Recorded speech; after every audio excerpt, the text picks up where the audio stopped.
gorengan ya, apa gorengan-gorengan itu definisi seperti apa sih sebenarnya yang merugikan adalah kalau misalnya ada pump and dump gitu ya, tiba-tiba naik terus habis itu jatuh. Setelah harganya naik terus habis itu orang yang punya uang ya dia jual aja, terus yang jadi korban adalah ya masyarakat juga gitu kan.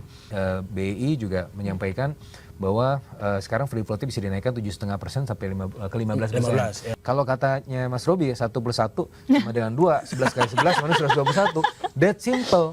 Apa sih yang simple? Yang simple itu adalah transparansi. Transparansi artinya apa? Penyerahan data. Kita fine, secara ekonomi kita sangat oke, meskipun belum sempurna ya, maka kita kan ingin mencapai more than 5%. Tapi ya kita trajektorinya lumayan positif.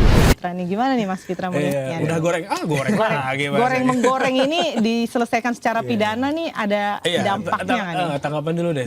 Tanggapan dulu. Saya udah lama sih nggak makan gorengan nih. Aduh, sehat banget kayaknya. Ya. Jadi gini, jadi sebenarnya kalau balik lagi ke topik kita ya, kita harus mendefinisikan ya menggoreng saham itu apa sih? Gitu kan. Karena kan begini ya, kalau orang jualan itu pasti mau untung ya. Kalau harga naik apa itu digoreng? Belum tentu. Nah, karena memang itu adalah market mechanism. Nah, tapi kalau misalnya kita bicara mengenai well-defined gorengan, ya apa gorengan-gorengan itu definisi seperti apa sih sebenarnya yang merugikan? Adalah kalau misalnya ada pump and dump, gitu ya, tiba-tiba naik terus habis itu jatuh. Kalau istilah market itu nyopet, gitu kan.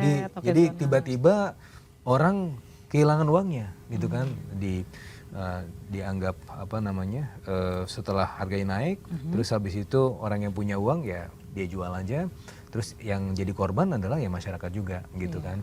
Nah itu yang kalau kita bicara mengenai definisi gorengan. Tetapi kalau misalnya harganya naik ya belum tentu gorengan gitu kan. Apalagi kalau misalnya kan ada beberapa tuh meme dari Gen Z misalnya ya, meme ada konglomerat apa gitu kan, kita tahu lah, saya nggak usah mention konglomerat jadi meme, ini bapak bukan, om bukan, tapi ngasih uang jajan terus, ya kan.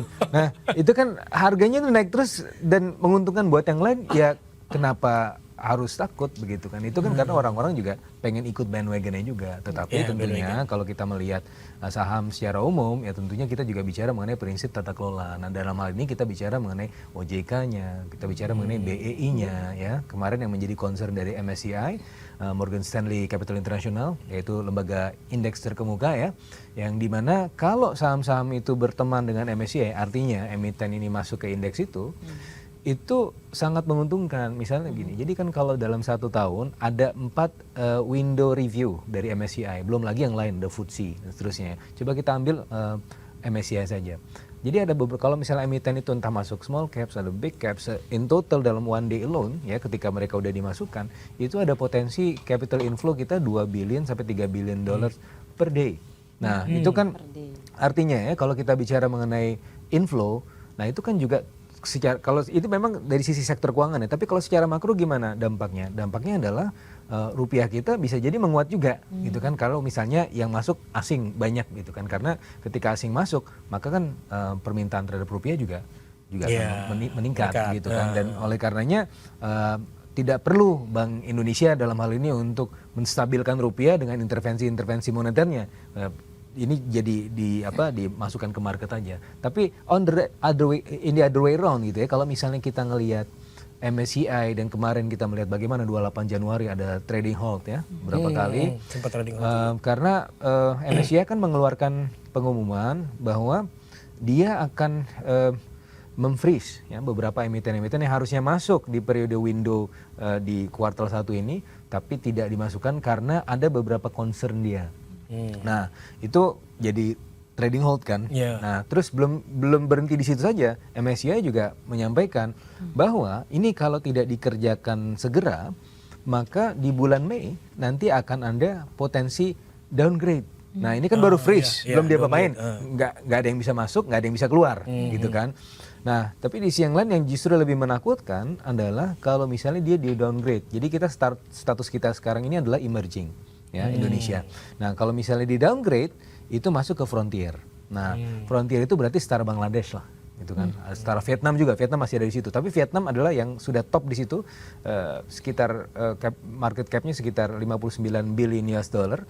Dan kalau Vietnam sendiri itu bahkan justru mau dimasukkan ke ke emerging mau dinaikkan. Nah, kita justru diturunkan kemungkinannya ya kalau ancaman dari MSCI.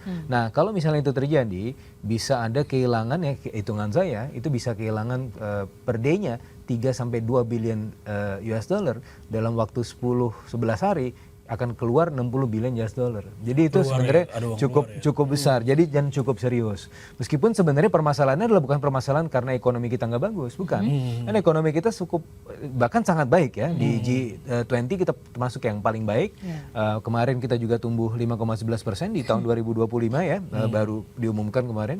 Dan terutama di kuartal keempatnya kita tumbuh hampir 5,4%, 5,39%. Ya, dengan kondisi seperti itu, kalau kita bicara ya emiten itu kan akan melihat return on equity. Ya, return on equity itu basisnya apa sih? Growth. Dimana sekarang pemerintah sebenarnya mendrive growth ya dengan segala cara, ada dana tara di situ dan seterusnya, sehingga sebenarnya potensi growth kita sangat baik dan positif. Jadi tidak ada masalah dari sisi makro.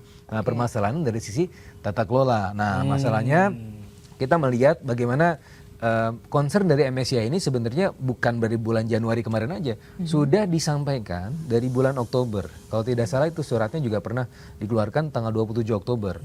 Nah, permasalahannya atau isu yang dikemukakan oleh MSCI adalah terkait dengan likuiditas yang semu. Ya. Jadi jangan sampai kemudian itu seolah-olah liquid, tetapi ternyata kaku ya, yang punya itu terkonsentrasi gitu kan. Jadi makanya kemarin juga ada istilahnya free float.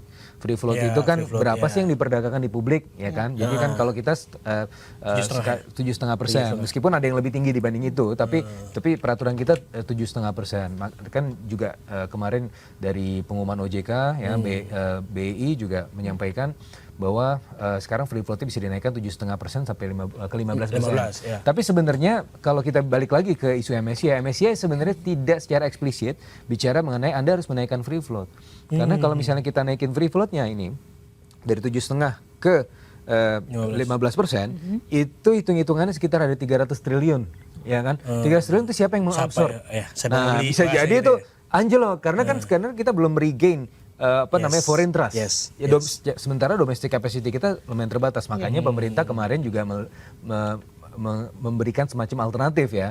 Jadi dana pensiun, asuransi itu yang sebelumnya porsinya ke equity cuma 8%, sekarang bisa dinaikin ke 20% ya. Terus dana tara juga mau masuk. BPJS tenaga kerjaan itu juga bisa masuk ya. BPJS tenaga kerjaan itu kalau kita lihat ya aset under managementnya itu bisa tahun ini bisa 1.000 triliun. Nah itu sebenarnya lumayan. Nah cuma kembali lagi isunya lebih ke tata kelola dan kapasitas.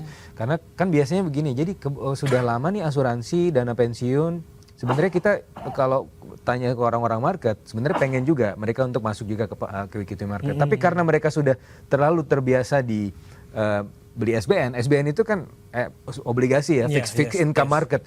Itu sebenarnya no brainer ya. Kalau beli pasti akan dapat kupon, pasti akan dapat untung gitu kan di jangka menengah panjang. Masalahnya adalah dengan ekosistem yang sudah terbangun selama sekian tahun, skill setnya juga untuk kemudian memperhatikan pasar di fixed income, ketika masuk equity market mereka juga butuh semacam adaptasi. Ya, makanya kan pemerintah kemarin juga dari regulator ya 7,5 ke 15% ini tidak serta-merta. Karena sebenarnya kalau kita balikan lagi, apakah MSCI itu mintanya free float? Nggak juga. Yang diminta adalah yang 7,5% ini sebenarnya siapa aja sih yang punya transparansi. Transparansi. Jadi ultimate beneficial owner-nya itu yang paling penting. Nah, sebenarnya isunya gampang nggak sih? Gampang. Kalau katanya Mas Robi 1 + 1 sama dengan 2, 11 kali 11 mana 121. That simple. Apa sih yang simple? Yang simple itu adalah transparansi. Transparansi artinya apa? Penyerahan data. Nah, makanya kan ini kan udah dimulai dari bulan Oktober. Terus nggak kelar-kelar. Makanya kalau kita tanya ke teman-teman market, mereka gemes juga. Nah, ini ngapain aja gitu kan. Makanya sebenarnya kemarin sebagai bentuk pertanggungjawaban ada yang mundur dari BI, ada yang mundur dari OJK. Tapi itu saya tidak cukup kan. Kita kan butuh roadmap ke depannya. Ini harus cepat nih sampai bulan Mei. Itu memang harus cepat untuk ada target-target yang perlu dipenuhi. Tidak-tidaknya sampai akhir Februari ini itu harusnya kita sudah ada sinkronisasi data ya. KSEI seharusnya sudah bisa memberikan data-data yang diperlukan ya dengan MSCI gitu. Jangan nunggu lagi. Karena kalau nunggu lagi, wah potensinya sangat besar nanti potensi negatifnya, karena begini, meskipun tadi saya bilang bahwa secara makro kita fine, we are fine, Gwencana katanya, Gwencana. Fine, I'm fine. Teng neng neng neng neng gitu ya. Langsung go. Kan kita fine, secara ekonomi kita sangat oke, meskipun belum sempurna ya, maka kita kan ingin mencapai more than 5%. Tapi ya kita trajektorinya lumayan positif. Yang jadi masalah kan dari sisi tata kelolanya ini. Kelola. Iya, Nah, makanya kalau balik lagi sektor keuangan itu kan porsinya sebenarnya kecil, tetapi dia bisa memberikan efek sistemik. Ya, efek sistemiknya gimana? Jadi kalau berdasarkan simulasi saya itu dampak dari MSCI itu bisa menjelaskan 35 sampai 40% pola capital outflow. Itu yang pertama. Terus yang